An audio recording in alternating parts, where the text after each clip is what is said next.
ayaw pag-ipon kanila mga kumakaon og mga ulitan og palainom og bino.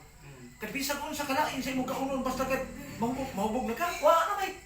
Na kato ako ngayon, namatay to tungod lang ikaw irong buang, kaog iring buang. Mahimo pa taong buang, kaunon pa magpabong buang. Kaon bisan unsa na ang Dios kini man anak gusto man ang Dios na dili na di ita mohikap. Di man gani pahikapon, kaunon na hinon. Simple kay nga logic, no? Ay, padayon na ako. Padayon na. Nag-ingon ang Ginoo nga labing gamhanan. Kinsay nag-ingon? Ang Ginoo nga labing gamhanan. Karon, mahunong tagamay, mangutana ko ninyo. May inyong sundon kanang matod nila o kanang sulti sa Ginoo?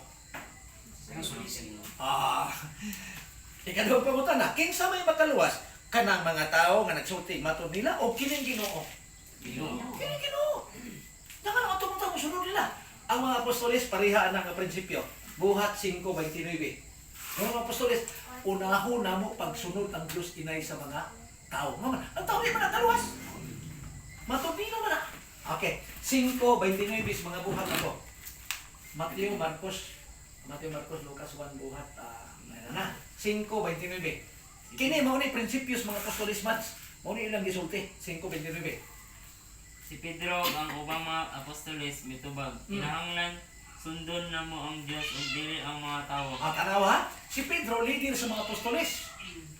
Kinahanglan sundon namo ang Dios inay sa tao.